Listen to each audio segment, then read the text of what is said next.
يا صاحب الجمال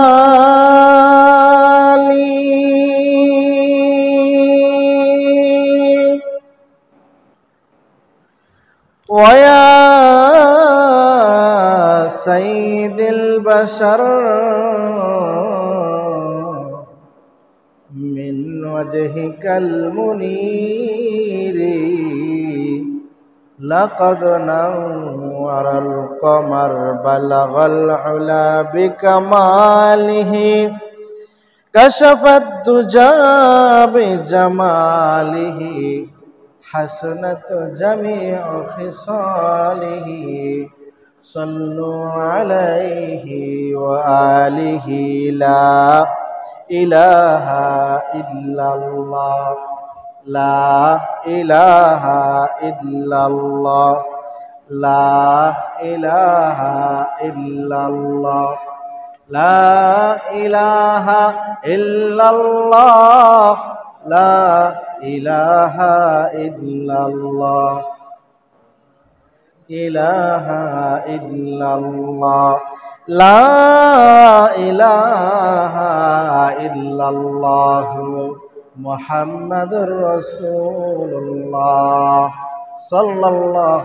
عليه الصلاة والسلام সকলে বলি আলহামদুলিল্লাহ।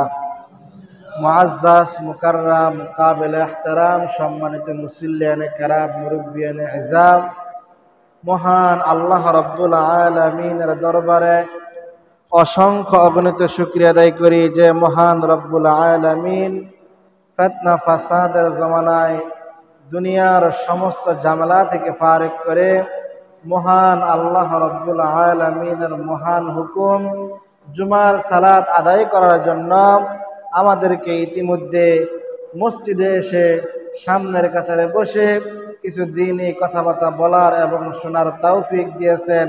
এই জন্য মহান রব্বে কারিমের দরবার অন্তর থেকে শুকরিয়া আদায় করি আলহামদুলিল্লাহ। ধারাবাহিক আলোচনা চলতেছিল নবী আলাইহিস সালাতু ওয়াস সালামের জন্মলগ্ন থেকে শুরু করে বিশ্বনবী মুহাম্মদুর রাসূলুল্লাহ সাল্লাল্লাহু আলাইহিস সালাতু ওয়াস সালামের মিলাদ সম্পর্কে আলোচনা চলতেছিল। ধারাবাহিক আলোচনা চলবে ইনশাআল্লাহ।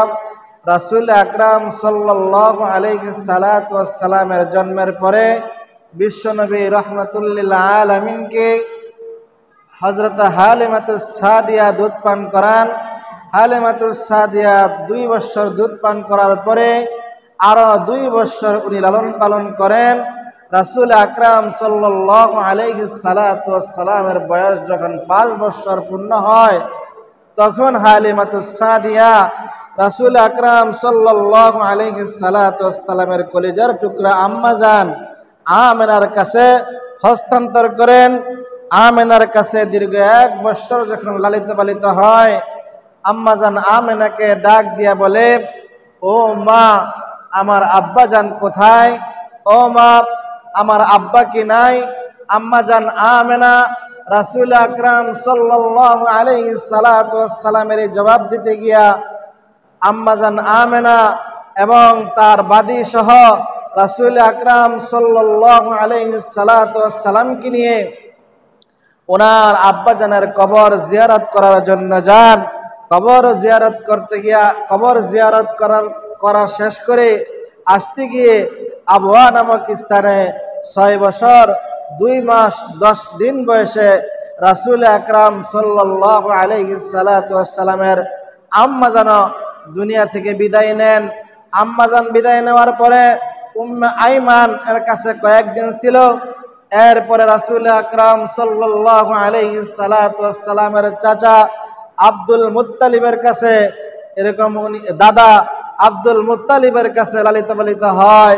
দীর্ঘ 2 বছর 2 মাস 10 দিন লালিত পালিত হওয়ার পরে 8 বছর 2 মাস 10 দিন পার হওয়ার পরে রাসূলুল্লাহর দাদাও মারা গেলেন। ওনার দাদা মারা যাওয়ার আগে রাসূলুল্লাহর চাচা আবু তালিবের কাছে হস্তান্তর করে গেলেন।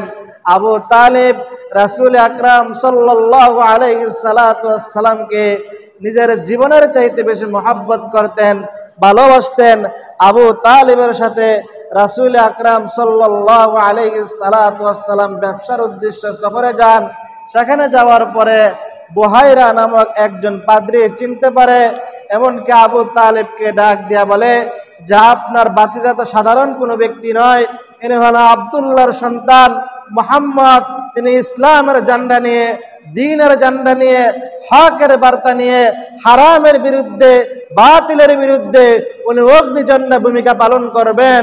সুতরাং উনি সাধারণ মানুষ নয়, আমার মতো পাদ্রীরা তাকে দেখেই চিনতে পারবে। আপনি এখান থেকে তাকে ফেরত নিয়ে যান। মুহতারাম হাজিরিন, তখন রাসূল আকরাম সাল্লাল্লাহু আলাইহি সাল্লাতু ওয়াসসালামের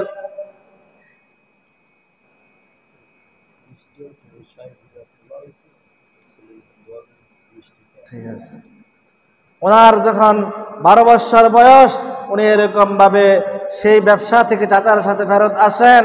ফেরত আসার পরে বাড়িতে লালিত পালিত হইতে লাগলেন। রাসূল আকরাম সাল্লাল্লাহু আলাইহি সাল্লাতু ওয়াসসালামের বয়স যখন 15 বছর হয়, তখন রাসূল আকরাম সাল্লাল্লাহু আলাইহি সাল্লাতু ওয়াসসালাম সমাজের দিকে তাকান, এলাকার দিকে তাকান, গ্রামের দিকে তাকান। তখন রাসূল আকরাম সাল্লাল্লাহু আলাইহি সাল্লাতু ওয়াসসালাম দেখতে পাইলেন একে অপরের উপরে অন্যায়ভাবে জুলুম করে, একে অপরকে অন্যায়ভাবে নির্যাতন করে, একে অপরের উপর অন্যায়ভাবে এরকম ভাবে অত্যাচার, জুলুম, নির্যাতন চালায়। রাসূল আকরাম সাল্লাল্লাহু আলাইহি সাল্লাতু ওয়াসসালামের বয়স যখন ঠিক 15 বছর পূর্ণ হয়, তখন রাসূল আকরাম সাল্লাল্লাহু আলাইহি সাল্লাতু ওয়াসসালাম ওনার সাথীদেরকে নিয়ে যুবকদের জন্য একটা সংগঠন তৈরি করেন, যে এই সংগঠনের নাম ছিল হিলফুল ফুজুল সংগঠন করেন।